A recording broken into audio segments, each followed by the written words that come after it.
Edgar, muita gente comprou essa frase do Faustão ligada diretamente ao Bolsonaro, principalmente o pessoal da esquerda, políticos da esquerda. Inclusive eu separei aqui um tweet do Ivan Valente, né, o deputado federal, que colocou pelo Twitter dele o seguinte, ó: Faustão abaixa o nível com o Bolsonaro. E aí coloca essa frase que ele falou aí do Bolsonaro, cravando que foi sim do Bolsonaro que o Faustão estava falando.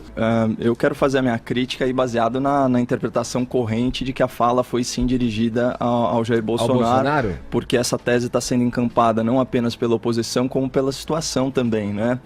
E assim, para além da ofensa gratuita, que não constrói nada, só destrói, há grandes erros e grandes contradições na fala do Faustão, né? Vamos pegar o primeiro trecho aqui, um erro crasso de diagnóstico. O brasileiro, na hora do carnaval, na hora da seleção, ele é um povo que tem união, tem solidariedade, tem uma integração. Por que isso não acontece nas coisas sérias? Luta pela educação, pela saúde pública, contra a corrupção? Bom, mas então o Faustão ignora que 58 milhões de pessoas se uniram, Edgar, no segundo turno contra a corrupção? E basta analisar a ficha do candidato opositor, do Fernando Haddad, né? A gente tem um réu por corrupção e lavagem de dinheiro, que responde ainda por formação de quadrilha, improbidade administrativa, enriquecimento ilícito. São mais de 30 processos nas costas, né? Então é muito fácil chamar o outro de imbecil, de idiota, sem atinar que o Lula tá preso, babaca, né? Então esse é o primeiro ponto. As pessoas, elas se uniram sim contra um projeto criminoso de poder e que, apesar de ter afundado o Brasil na maior crise econômica da história da República, nunca foi taxada pelo Faustão nem como imbecil, nem como idiota, né? E só para deixar bem claro, numa democracia, a união popular, ela não visa formar unanimidade, ela visa formar maioria. É assim que se ganham eleições. Esse é o processo democrático. Você não elege ninguém por aclamação. Mas vamos focar aqui no xingamento, na ofensa gratuita, né? Do imbecil idiota. A frase é a seguinte: o imbecil que tá lá e não devia estar, pode até ser honesto, mas é um idiota que tá lá e tá ferrando todo mundo. Aqui não dá pra deixar de pensar que, assim, já chamaram o cara de fascista, nazista, racista, agora de imbecil, de idiota, agora de corrupto. Realmente ninguém chama. Falar que o cara tá ferrando todo mundo, como o Vini bem colocou, o programa foi gravado, né? É uma crítica a erro futuro.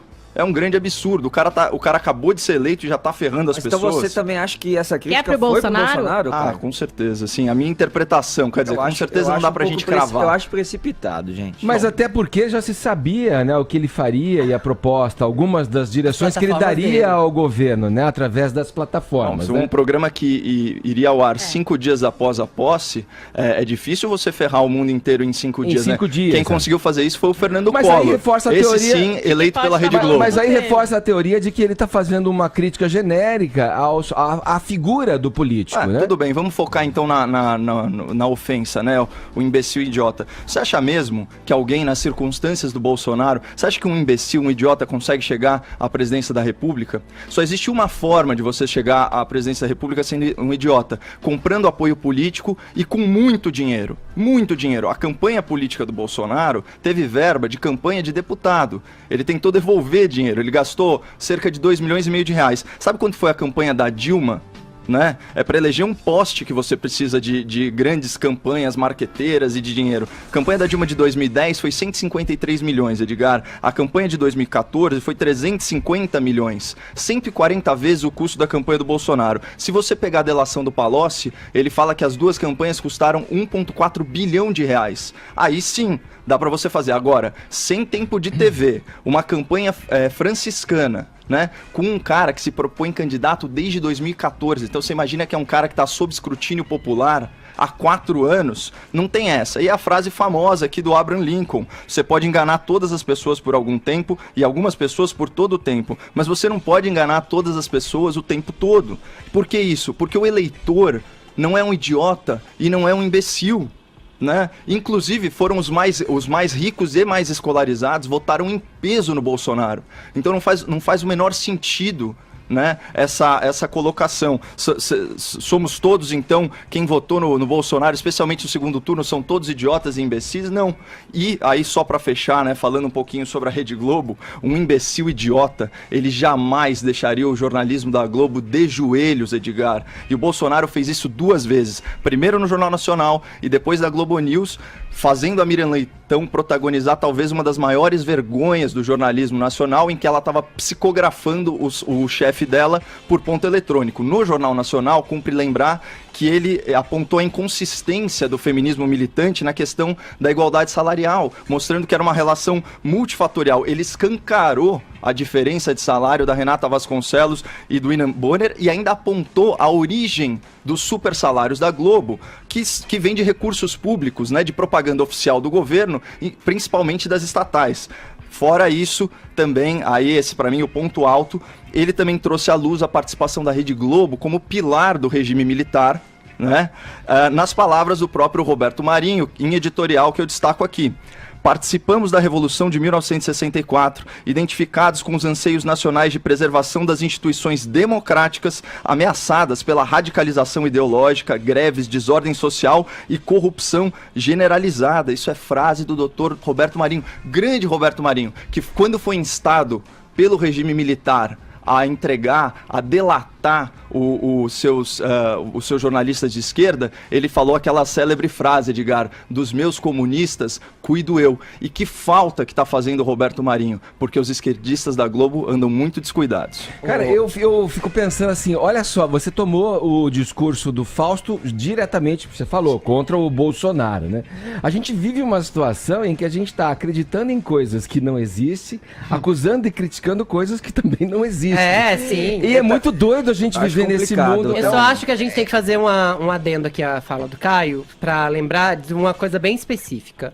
Quando você fala da diferença de salário entre a Renata Vasconcelos e o William Bonner, você esquece de um fator que já foi muito falado, mas é importante falar de novo, porque às vezes, quando a gente esquece de determinadas coisas. O William Bonner tem um cargo de chefia. Ele não exerce o mesmo cargo que a Renata Vasconcelos. Sim. Embora ambos apresentem, ele é editor-chefe. O que eu então quis o dizer salário foi que dele é naturalmente a maior. aparência pro telespectador pro mediano é que eles exercem a mesma função. Só que existem outros fatores, inclusive tempo de casa. Né? Então é nesse sentido que a crítica dele foi muito pertinente. Agora, se ele não tivesse falado sobre o Bolsonaro, pensando que isso foi ao ar há mais de 12 horas, eu imagino que ele já tivesse feito uma nota, alguma coisa do tipo. O Faustão não é de se manifestar publicamente sobre as coisas que ele fala.